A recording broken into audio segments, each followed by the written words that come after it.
I, Okay. all right, I did. Hi, everybody. Um, Thanks for joining us for Love is Possible over 40, 50, 60, and beyond. We are Silver Sisters Speak. And don't touch that dial because for the next 30 minutes or so, we're going to talk about a hot topic, and it's abusive relationships. I'm too old for this toxic mess. And, we're going to talk about, in light of the current events with what's going on with Diddy and Cassie and all the stuff that we're seeing and everybody coming forward, we thought this would be a really relevant topic.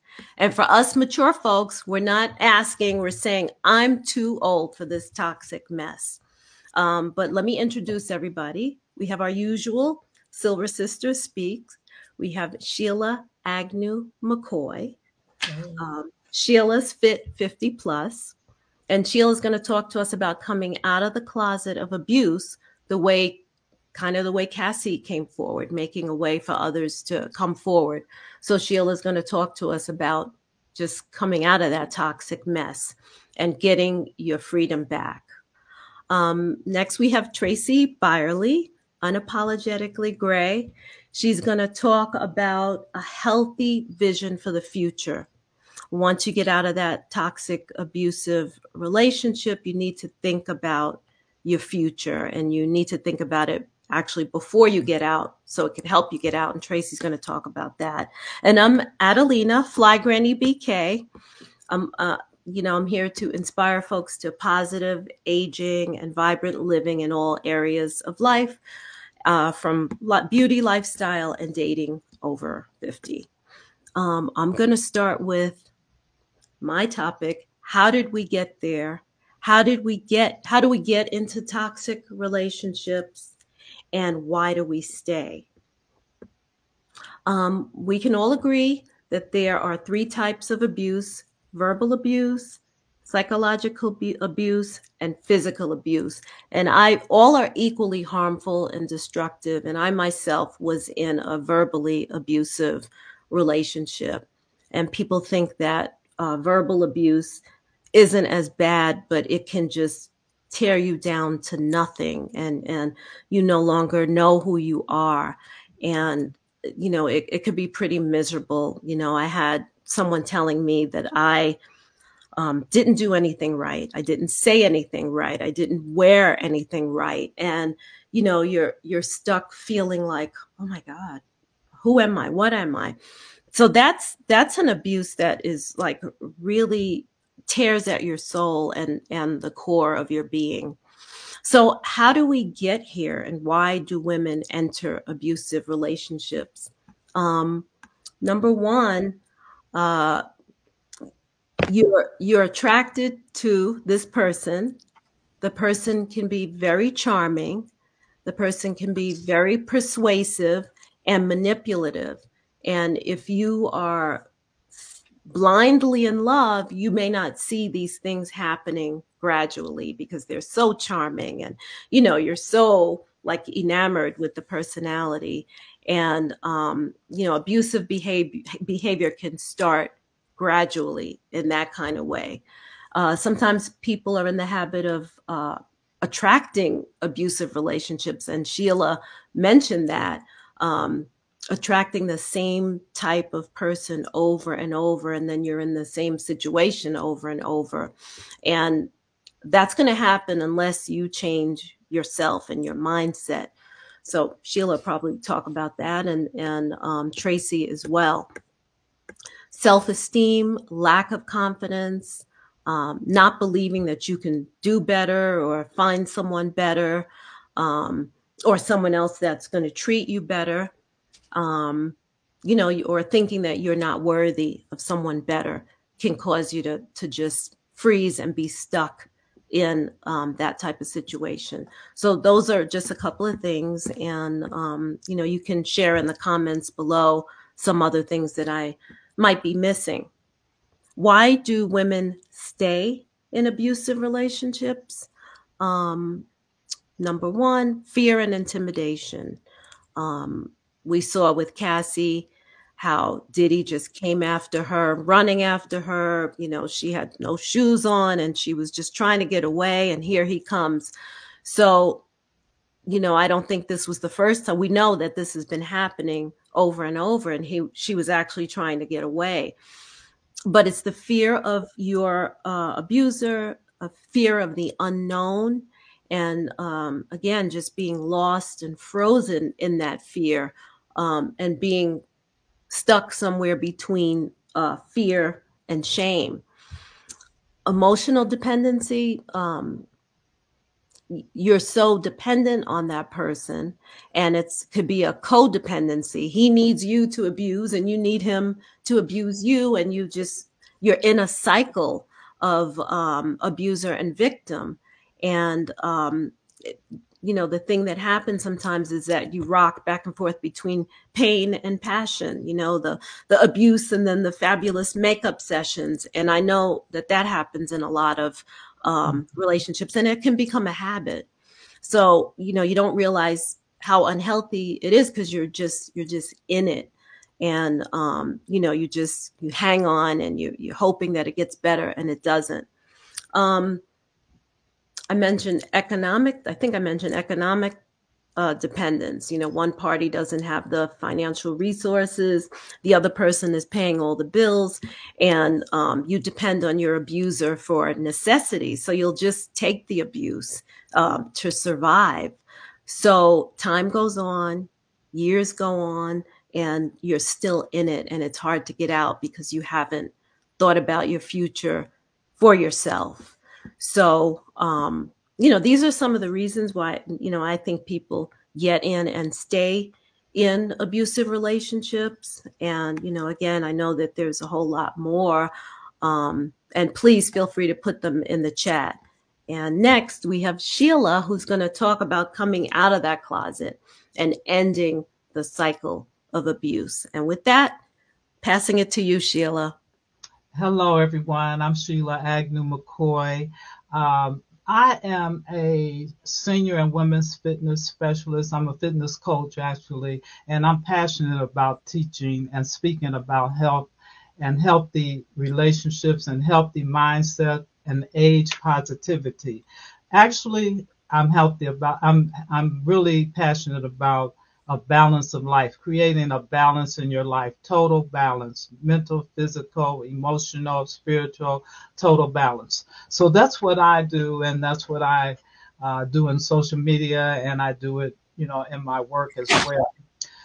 I want to tell you a little story. Years ago, I went on a vacation, and it was supposed to be a romantic vacation to a Caribbean island. But I left feeling great about going on a vacation.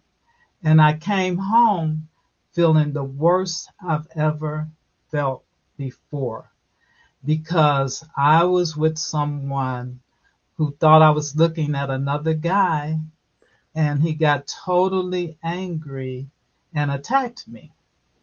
And that scene with Cassie coming out to the elevator and everything. That wasn't quite me. I don't think I would have quite let him go that far, nor me from the south side of Chicago. That would not have happened. But I was in the hallway and I ran to an elevator and I ran and I got police. But I still had 2 or 3 more days on this trip, and I stayed in the room the whole 2 or 3 days. I didn't go out. And that was my thing. Uh, that was my one physical abuse in a relationship. And that was my last because it was difficult because this person was also a business partner of mine. So it was a financial situation as well as a relationship, a personal relationship. So I knew at that point I had to think with my mind. I had to think smart. And that's me. Everyone is not at that point. I don't want to say that that's everyone. I'm just telling you my story. but I knew because it was I was financially dependent on the business that I had to carry that another way. So eventually I did. I saved money. I didn't have to leave my house, but I didn't have to leave my house, but I had to get that person out of my house. So the first thing I started thinking about what were my moves going to be and how I was going to do that. And eventually you catch I found out that when you're being abused, don't try to leave at that moment unless your life is in danger. And I think potentially my life would have been in danger, but um, I don't try to leave at that moment. That's the worst time to leave. So I waited until it was a time when things would calm down and everything. And literally, I just picked up the phone and told his sister to come and get him right now. She came and got him. I never had to deal with him again. I walked away from my business. It was financially a hardship for me, but I thought my life was more important than that person or that business. And I walked and I kept going. I had to pay all that debt by myself, and I didn't have any problem with it because I was free. And that's what I mean when I said we have to come out the closet. We've been in the closet too long. Some of us have been in abusive relationships, both emotional and physical. Some of us know someone who has been in the relationship, as myself. I've talked to, I blew in the face to some of my family members, and they still, didn't get it. And then finally, some got it, some still dealing with it. But we have to be a support mechanism to try to help people who are in the closet. And when we come out the closet, we have to leave the skeleton in there.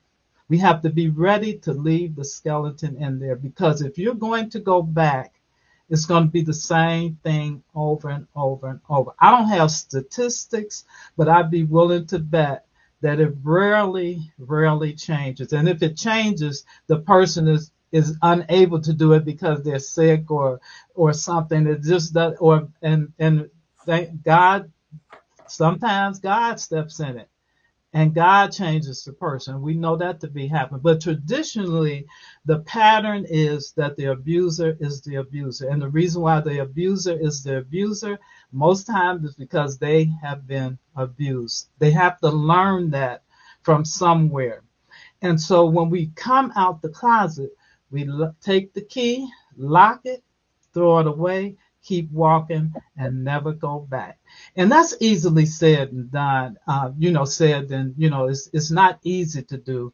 And especially as we get older, because as we get older, we're more vulnerable to abuse. Why?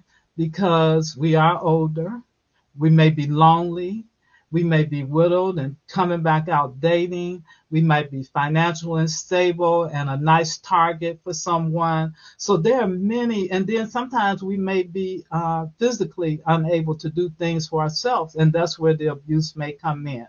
So what we have to work at doing as individuals, we have to work at building strong minds. We have to work at a healthy prayer life, and we have to work at having strong minds. Our minds have to be spiritually and mentally strong to get through those kind of situations. And I'm talking about physical and mental, because someone telling you all the time, you look terrible, you're ugly, you're not pretty, you're dumb, you're this and you're that. That start to work on your mind. And then you start believing, you look in the mirror, well, I don't look that good. Well, am I ugly or whatever? And then the person turns around and said, you look so good. I love you so much. I love you. That's the main reason that an abuser can be an abuser, because they have you caught up in the love cycle, as well as you are a target because they see you as vulnerable, because you've already given in. And I've heard some stories that are so even worse than the ones we saw on TV with Cassie and Diddy or whatever his name is. They are worse than that. I just heard a lady say for 2 years, it was a gun to her head every time there was an argument. That is crazy. But that kind of love is crazy love. And a Mhm. lot of the younger ladies don't even realize that they're being abused because they never dealt with anything like that and they're too young to really know about it. So they think that that's the way relationships should be, but it's not. So what do as older adults, as older women and men? We teach our women, we teach our young girls, we teach them what not to accept, what's acceptable and what's not acceptable. Like I always tell my grandchildren and my daughter, you know what you don't want. So if you know what you don't want, don't accept it. If it's not for you, don't accept it from anybody. No love is that strong. None. So you deserve a healthy, happy relationship. And that's what you need to work on. So I say come out the closet, break the silence, break the chains, and leave the skeleton in the closet. We are so much more than we give ourselves. We are so much more valuable than we give ourselves when we allow ourselves to stay in an abusive relationship. The time to get out is the first time that it happens. Because if it happens one time, it's going to happen again, and then you'll get comfortable with it because, like Adelina said, the love is just so good. And so it's not really better than your life. And that's what you have to think about. Ultimately, is your life and your children and your family. And for me, I'm just going to tell you a secret. What I just told you about myself, I've never told anyone. And that's how serious this is to me. And for me, I probably have some hangups because of that. So this is a release for me. And this happened many years ago. Oh, maybe as long as 30 years ago. But Mhm. that's a release. You have people that are in their 80s and 90s still holding on to abuse because they've never gotten help. They've never released it. And sometimes when you're 80 and 90 years old, you didn't know that you could. You didn't know that you could say things. Even young women and now don't know that they have a place to go, don't know that they could say things. But we can. We could speak. That's the most important thing that we could do, you guys, is Mhm. speak out. Mhm. Speak about it. Tell someone. The more you tell someone that you can trust, the better off you're going to be because then you'll have a support system. And like I said, get that help, get that spiritual help, and get that counseling. And that's why I'm going to turn it over now to Tracy because that's what she does, y'all, this time. So here we go. Thank you so much. Hi, y'all. I am Tracy Byerly, and I am unapologetically gray. I help women and men to create a confident, prosperous attitude about aging so they can master the art of aging unapologetically. This is a very passionate topic to me. And oh, by the way, let me apologize. I am one of the thousands in the DFW Metroplex without electricity. So shout out to the neighbor for the extension cord all the way across the street so I can have a little bit of light and battery power for my laptop. And thank you for coming on. You came Yes. on. We're so happy. She said, I'm coming on as I'm I coming am. on. All I right. couldn't miss this. Number one, to be with my sisters, but because I am very passionate about this, really what it boils down to is all about your decisions, and I'm going to give you some tips behind it. I want to speak to those that are either pre-dating or dating. Y'all know I always start with going within, and it begins with your self-love. And a red flag for you, and if you haven't seen our red flag series, please go back and watch it. If you are abusive in self-talk and how you treat yourself, you are already a red flag. You might want to stop for a moment and take yourself off the market for your protection. Why? Because you may possibly invite toxicity into your life because of your already turmoilous relationship with yourself. That is a red flag.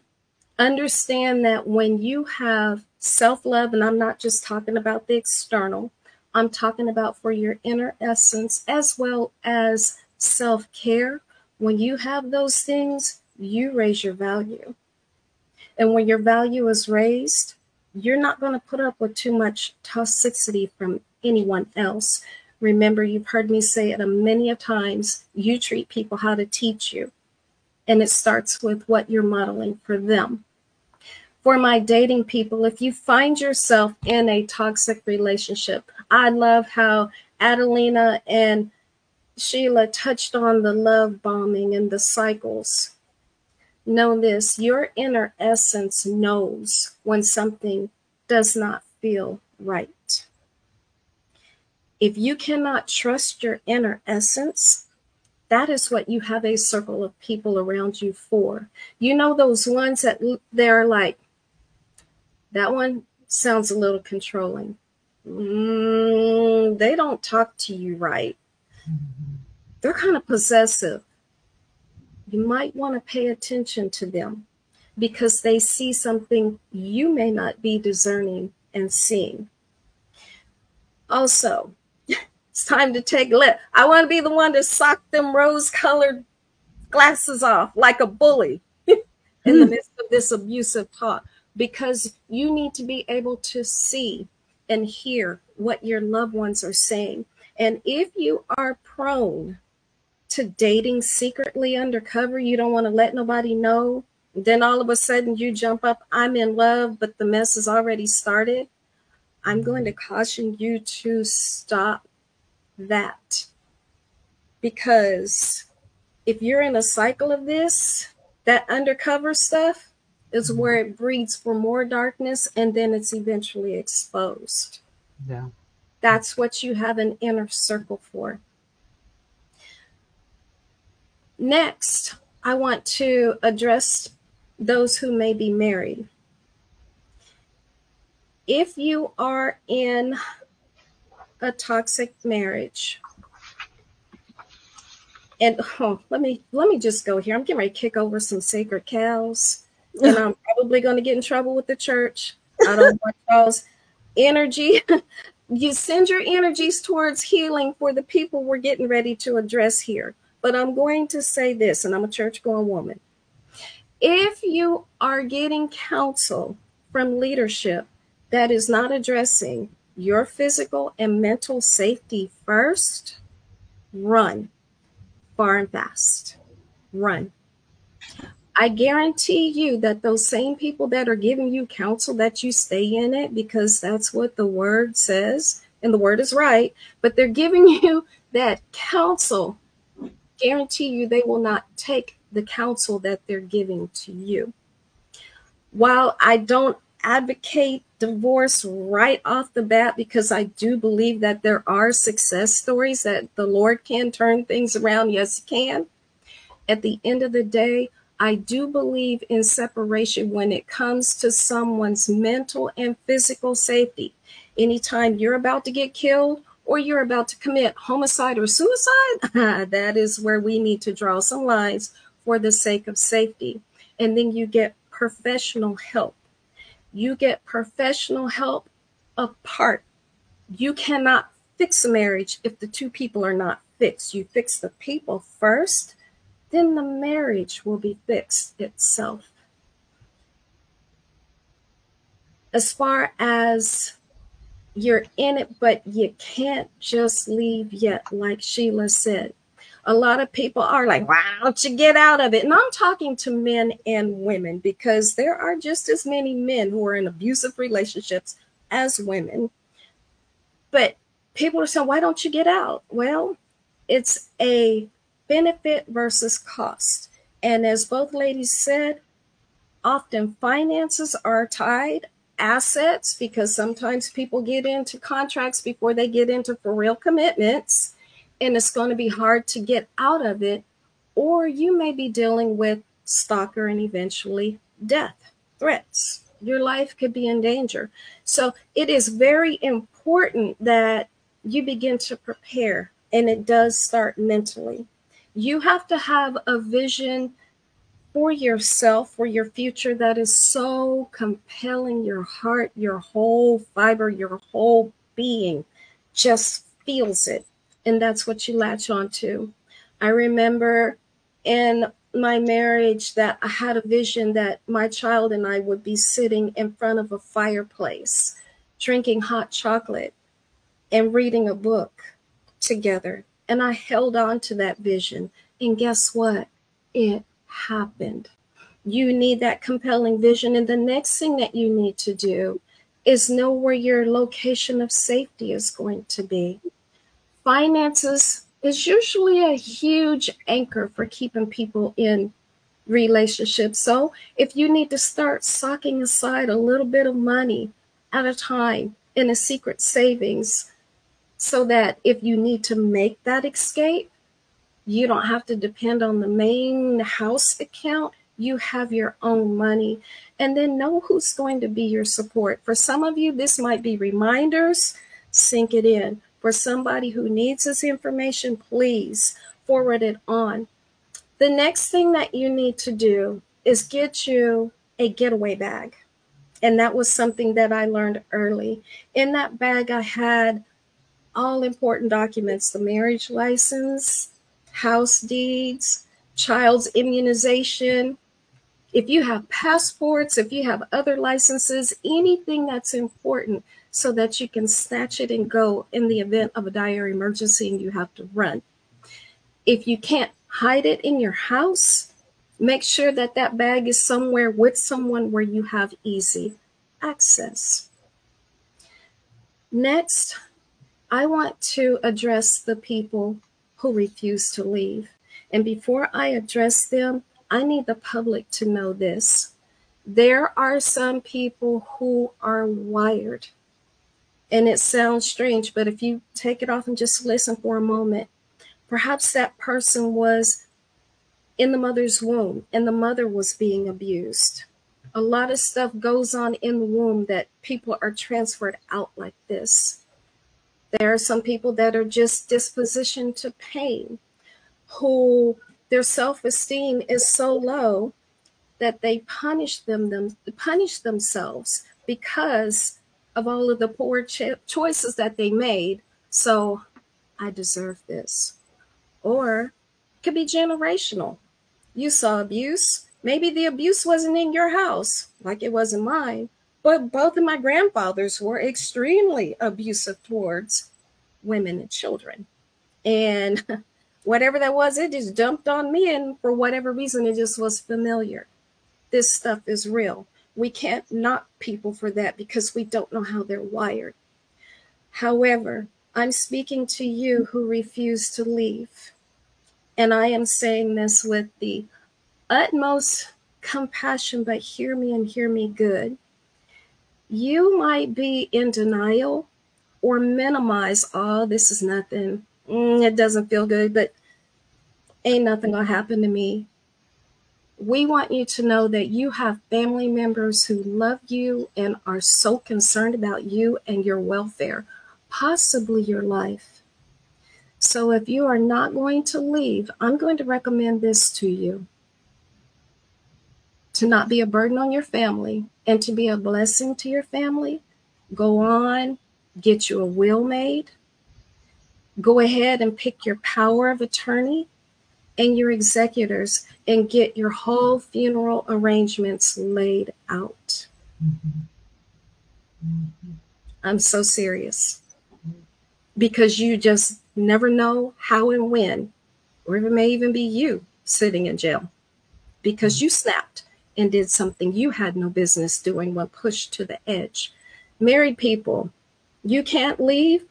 I recommend that you get with an attorney and see what it would be like to create a separate will in the event that your abusing partner ends up incarcerated or dead due to revenge, because somebody is going to need to be able to have access to everything to shut your affairs down. If no one's name is on your stuff, they can't close your stuff out and close it down. It's going to be a fight.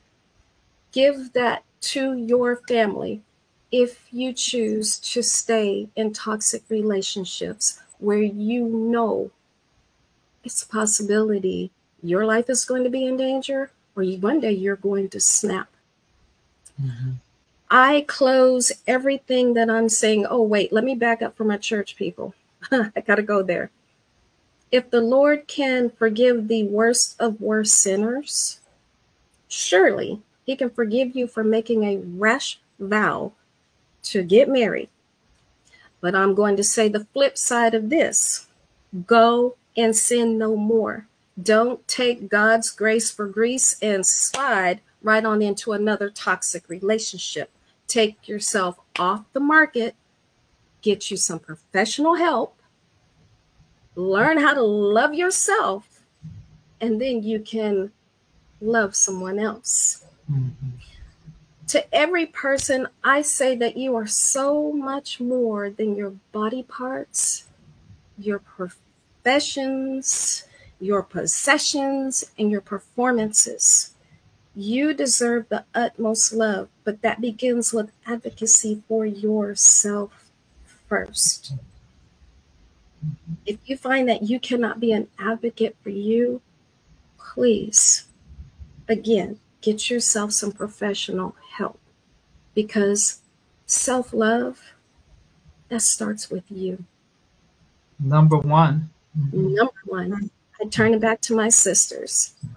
I love that. I love that you brought up some great points. Mm-hmm. I like one of the, you talk about being in a marriage, and the other thing I've noticed, there's people who were uh, were haven't got married yet and have been abused, but because they wanted to get married, they went on and got into the marriage anyway. So it's like you give your heart out, you give the best information, you give everything that you could give, and the thing about it is they're not going to budge. You're not going to budge until you get ready to. And we pray that people stop waiting until it's too late, because the Yes, longer you're in the relationship, the more difficult it's going to be, because the abuser is comfortable with abusing you. You know, so if you leave them, that's like emptiness in their life. You know, unless they find someone else, then they're going to come looking for you. And so you gotta clear yourself. And like I said, it really, with what we said, all of us said something very meaningful. But if it doesn't click to you or someone that you know, because I'm a believer of sticking with people that are going through that. But if it doesn't click with you, if you don't want to do it, you know, I had a family member that just jumped in the car and drove and never looked back, you know. So you just have to, you know, keep motivating and inspiring people, and know that you can't change them, but you can offer that they get some counseling to help them through. And they don't have to go, the person doesn't have to go with them. They can go by themselves, you know. So Mm-hmm. I like that, and I also like the fact that you brought up visualizing yourself, how you want to see yourself. I know yes, you don't want to be scared to go to sleep, or scared to say something, or scared to go to work because you might get accused of something, but visualize yourself in the position that you want to be in. I think I yes. told you guys I visualized myself in a fantastic job on an island somewhere. So, you know, you just have to visualize what you want to do. So that's what I have to say, and I thank people for their comments as well. Yeah, I see some really good comments. Sherry said she thinks that people ignore the red flags out of a sense of feeling desperate for a relationship. And that's a big one, you know, people are Mhm. afraid to get out, you know, and don't think anything good is going to come their way. Um Boy, this was deeper than, you know, it got really deep, and you ladies brought up some amazing points. Tracy, I love the getaway bag, right? Like have Good it one. ready. Have it ready. You know, that's something to think about because if you have to get up out of there quickly, you just and out, you know, we don't often plan things like that. So Not a problem. that is a really good point. And Sheila, And I wanted to ask you because I think you had mentioned that you have tried to talk to people in your family that were in those situations. How does one do that if they see it happening? How do you approach That's a good question. well, I just approach it. I just say, Okay, okay. but I try. It hurts when it's someone that you don't know, but it really, really hurts if it's someone that you know. And I just keep talking to them, keep Okay. praying with them, praying for them. Right. And I had a family member, I used to stay on the phone for 3 or 4 hours. I mean, I was drained the 3 or 4 in the morning. But you just have to keep talking to them and just showing them what the true life is. And one thing I know about most the people that I personally know that have been abused, they know it's wrong. They know that's not how they want to live. They already know that that's not the life that but Mm-hmm. they're drawn back in by most of those things that we talked about. And Mm-hmm. so you pray and you talk to them, and one day they'll come out the closet and loose the chain. And that's, you suggest counseling and all that. But you know that they know. I know that they already know, you Right. know. But Right. so you just have to don't give up. That's all I say. I don't give up on anyone that's going through that kind of thing because that's really not a, it's not a beautiful thing. It's not a nice thing. And like I said, there's no love, no greater love than yourself and God. God first, then you. That's right. That's right. And then also the people that they leave because they know it's not right and then they still go back. So Mhm. there's another dynamic with that going on. Like there's really like some deep seated like if you guys read that Cassie after that abuse went back to the hotel and felt bad about what happened, you know, that she left and all that. So it's a whole mindset, but I'm glad she finally broke it. I'm glad the security turned her away and told her not to go back up there Right. because they Oh, said they saw it all, and because I don't think she would be here. right. Right. There's one thing I usually, and it's just a harsh reality thing, but I say that a person leaving an abusive relationship is like a prostitute leaving her pimp. One of So, three things is going to happen. He or she is going to find them and take them out, Mm. sitting duck. Or the prostitute may run, but feeling bad or whatever, go back and be abused even worse. And lucky if they ever get to escape again, or that prostitute is going to run far and fast and never look back. So I would say to you, which choice are you going to choose? And it mhm, really comes down to that. No matter what move you make, yes, your life depends on it. And for the people on the outside looking in, that's why I said before, you might deny and minimize what's going on with you, but your loved ones are experiencing everything that you experience when you're in these toxic relationships. It doesn't just affect you, it affects everybody around you. Mm-hmm. absolutely. And I'm glad you brought that up because another analogy to the pimp, if you notice, most pimps are really not attractive. Mm. No, now that you mentioned I ain't gonna name no names, but they got that, and they have that thing that they know who to tap on, they know who they can tap, they know who's it. vulnerable, they know who has a low self-esteem, they Mm-hmm. know who the father wasn't in the house or they never felt love. So the only thing they felt is abuse. So you think it's okay to be abused. But you have to look at those kind of things, and it makes sense because I know his sister said, I don't know what they saw in him. But, you know, They got that charm and swag, and you looking from our perspective, we don't either. But there are some people who see that, and we can't see it, so we don't see why they stay. know. People say, I don't know why they stay because I wouldn't have stayed or whatever. But if you've never been in that situation, you you know you never know. Yeah, Yeah, say reading. that. Go ahead. I was saying, don't say what you don't never. I've told the story once before, and I'll tell it again. A sister friend of mine who was in abusive relationships, and I was young and hadn't been through anything. I'd cuss her up one side and down the other and tell her how stupid she was until I got into mine.